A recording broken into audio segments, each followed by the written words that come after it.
E aí, gurizada, beleza? Antes de começar o vídeo, só vamos contextualizar uma coisa. O Brasil é o país que mais mata no mundo.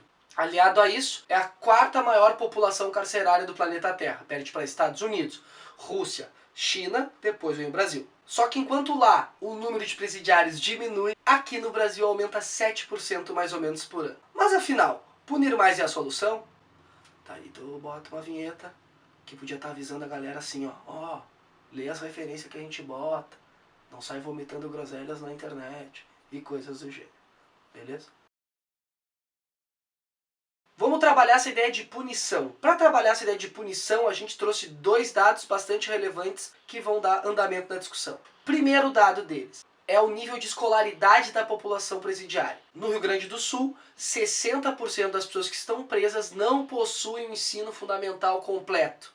E também o índice de retorno é de 70%. Ou seja, 70% das pessoas que estão na cadeia não estão lá pela primeira vez. Isso é no Rio Grande do Sul. Porém, dá para se aplicar no Brasil como um todo, que esses números provavelmente não vão variar muito. No Brasil tem os seguintes números de crimes cometidos. 26% é roubo, 26% é tráfico de drogas, 15% é homicídio. Esse tripé é o tripé que mais faz pessoas serem presas no país. Tudo isso no universo carcerário de mais ou menos 600 mil pessoas. Depois de tudo isso, a gente tem mais ou menos duas soluções. Ou uma que já está sendo aplicada, ou uma que está em andamento. A primeira solução que está em andamento já faz aí uns 20 anos, não só no Brasil como no mundo, 20, 30 anos, é a guerra às drogas. Dentro da guerra às drogas tem lá controle de fronteira, desarticular o narcotráfico, buscar lá nas raízes os reais problemas, que nem teve uma época que os Estados Unidos atacou a Colômbia. No Brasil tu tem a lei de usuário, ela tenta definir o que é o usuário de droga e o traficante.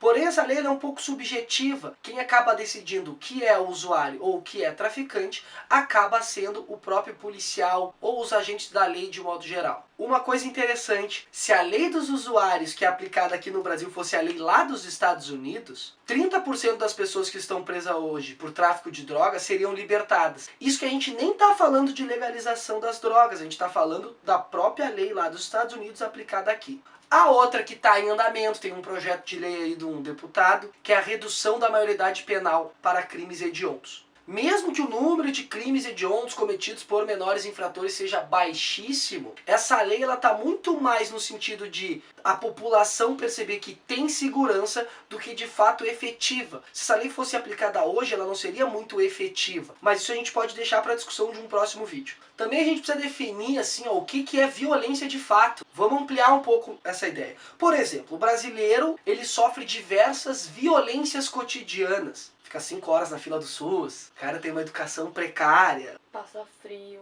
passa fome. Passa frio, passa fome, não tem onde morar, né? A gente chama tudo isso de violência cotidiana. Então, basicamente, somos punidos já todos os dias, né? Seja tu trabalhador que acorda e vai fazer 10, 12 horas por dia, seja a pessoa que não teve acesso a coisa nenhuma e também tá à margem da lei e da sociedade. Porém, tem alguns grupos sociais que sofrem mais com essas violências cotidianas do que outros. Que grupos sociais são esses? Basicamente, negros, pobres, gays, toda a população LGBT são grupos que sofrem muito mais com essas violências cotidianas do que outros. Beleza, a gente viu esses tipos de violência, é algo pra gente entender também essa ideia de punição. A gente é punido já diariamente, cotidianamente, mas quem que é de fato punido no sentido da lei? Basicamente, quem vai pra cadeia é negro, pobre sem estudo, pelos números que a gente viu. Tem um número considerável que é 14% da população carcerária está presa por furto. Não que furto seja uma coisa legal, mas tipo, furto não machuca ninguém, não faz nada, né? Poderia ter uma outra medida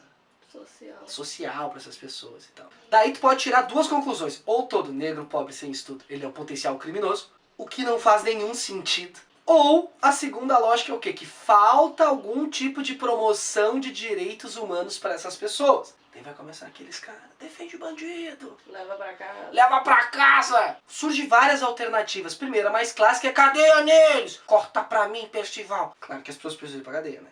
Sim, claro, mas às vezes a pessoa vai pra cadeia sem necessariamente precisar ir para a cadeia. Tem que ver esse conceito de crime. Mesmo que o Brasil nos últimos 15 anos tenha sido o segundo país que mais prendeu no mundo, aquela máxima então não vai se aplicar. Que máxima? Ai, tem que prender mesmo porque eles vão ter medo. Eles vão ter medo de ir para a cadeia. Isso não se aplica, isso não funciona na prática. Só tu vê o índice de retorno que a gente falou lá no início do vídeo. O Brasil ainda é o país que mais comete homicídio no mundo, mesmo sendo a quarta população carcerária. E isso que as taxas de homicídio no Brasil é 8% só solucionado. De 100 assassinatos, 8 vão ter solução. Por que esse número tão baixo? Bom, a polícia não tem estrutura, não tem detetive, não tem material, não tem preparação, uma série de problemas que faz esse número ser muito baixo. Não trata aqui então de fazer uma defesa no sentido... Ai, ainda não tem que ir para a cadeia, coitadinho dele, meu Deus, eu só vou levar para casa. Não é nesse sentido, mas só essa ideia de colocar as pessoas na prisão não tá dando muito certo, porque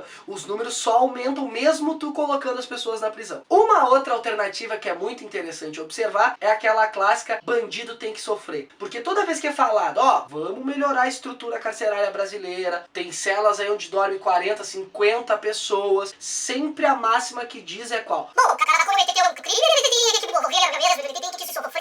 Sendo que, né, isso alimenta o ciclo da violência. No momento que tu tem uma cadeia sem estrutura nenhuma, é óbvio que esse ciclo de violência vai aumentar. Cabe ressaltar então o que nessa alternativa? Vingança é diferente de justiça. Vingança é o cara que te deu um soco, tu vai querer dar um soco nele. Justiça é o cara que te deu um soco, bom, ele vai passar no julgamento, ele vai ter que ter direito a advogado, direito de ampla defesa. É isso o que a nossa Constituição prevê. É o que os direitos humanos prevê, a nossa Constituição. Basicamente o mundo democrático prevê isso. Tem um problema que é qual? O Estado ele não consegue dar subsídio jurídico para todo mundo, né? Por isso aquele índice de furto alto. É pessoas que não tiveram acesso a advogado, nem a defesa e acabaram indo pra cadeia. O Brasil tem 40% da população carcerária brasileira, quase, de presos provisórios. Quer dizer, o cara tá passando por julgamento. E daí o juiz decide que esse cara é uma pessoa perigosa. Vou entrar no mérito se é perigosa ou não. Mas daí bota na cadeia. 40%, quase metade. Então pra fechar o vídeo aqui, não se trata de defender esse bandido. Fala assim, parece que eu tô tirando onda, né? Mas não.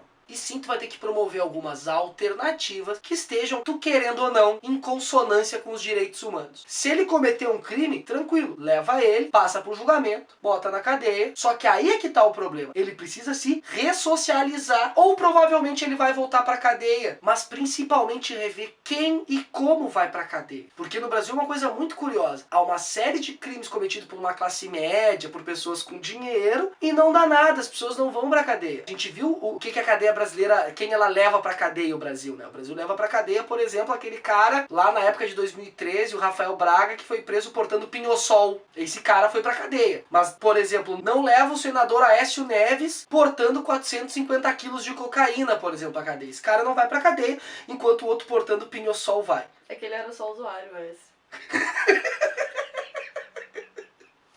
Pinho-sol, cocaína.